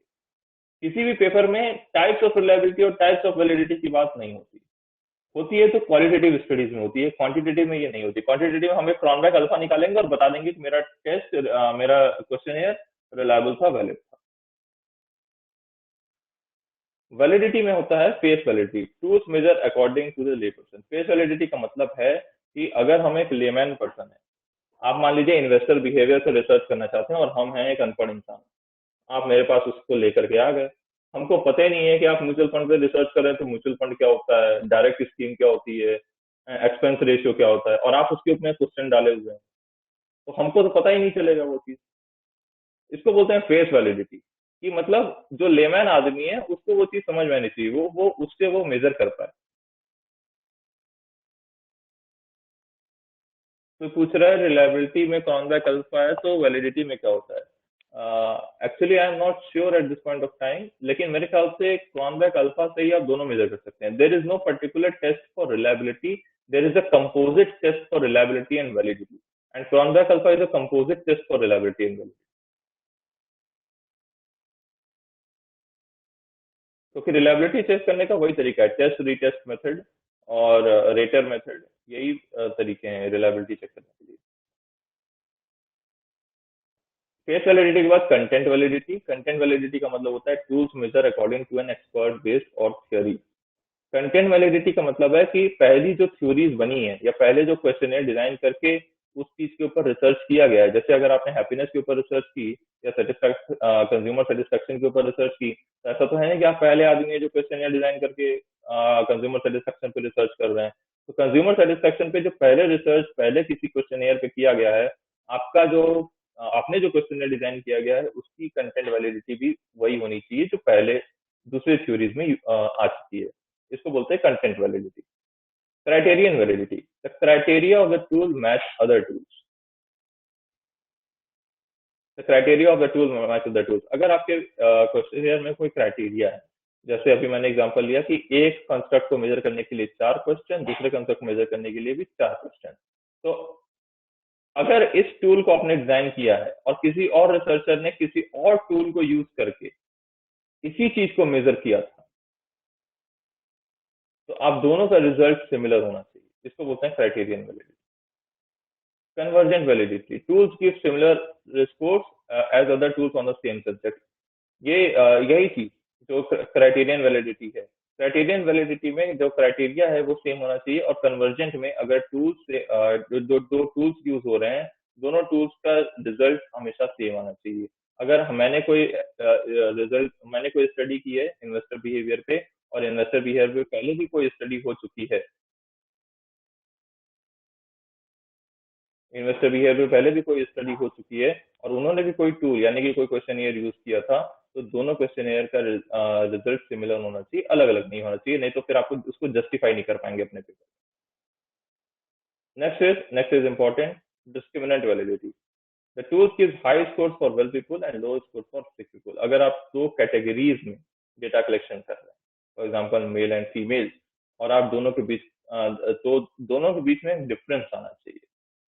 अगर कोई वेल एजुकेटेड है, फॉर एग्जांपल एक कैटेगरी है आपकी वेल एजुकेटेड की और एक कैटेगरी है आपकी इलिटरेट या फिर लो एजुकेशन वालों की, तो जो क्वेश्चन आपके वेल एजुकेटेड वालों को मेजर कर रहा है और जो क्वेश्चन आपके लो एजुकेशन वालों को मेजर कर रहा है, there should be a significant difference between them. Predictive validity, the tools predict significant differences among the group. आप देख रहे होंगे कि क्राइटेरियन और कॉन्करेंट ये दोनों एक साथ यूज होते हैं और दोनों में एक तरह का रिलेशन, एक तरह की सिमिलरिटी है। डिस्क्रिमिनेंट और प्रेडिक्टिव, इनमें भी एक तरह की सिमिलरिटी है। This is a word game. Predictive validity, it means tools predict significant differences among 2 groups. अगर 2 ग्रुप्स आपका हैं किसी स्टडी में, जैसे हमने साइंस में बात की, एक होता है एक्सपेरिमेंट ग्रुप और एक होता है कंट्रोल ग्रुप, और दोनों पे आपने क्वेश्चनियर डिजाइन करके उनके ऊपर क्वेश्चन किया हुआ है, तो ऐसे में जो चीज मेजर हो रही है उन दोनों ग्रुप्स में एक सिग्निफिकेंट डिफरेंस आना चाहिए। That is called predictive validity, यानी जो आपका टूल जो चीज प्रेडिक्ट कर रहा है वो ग्रुप वाइज डिफर करना चाहिए। Next is construct. इन सबको मेजर करने का कोई वो नहीं है, this are all theoretical. Construct validity, that means tools measure what is suppose to. जो वैलिडिटी की एक्चुअल डेफिनेशन है वो कंस्ट्रक्ट वैलिडिटी में वही बात कही जाती है कि आपका टूल वही मेजर कर रहा हो जो वो मेजर करना चाहता है। That is called construct validity. आपने कंस्ट्रक्शन सही से किया अपने टूल का। एंड इंटरनल वैलिडिटी, जैसे इंटरनल रिलायबिलिटी था उस तरह इंटरनल वैलिडिटी भी है। The measurement result warrant a causal conclusion. अगर आप अपने रिजल्ट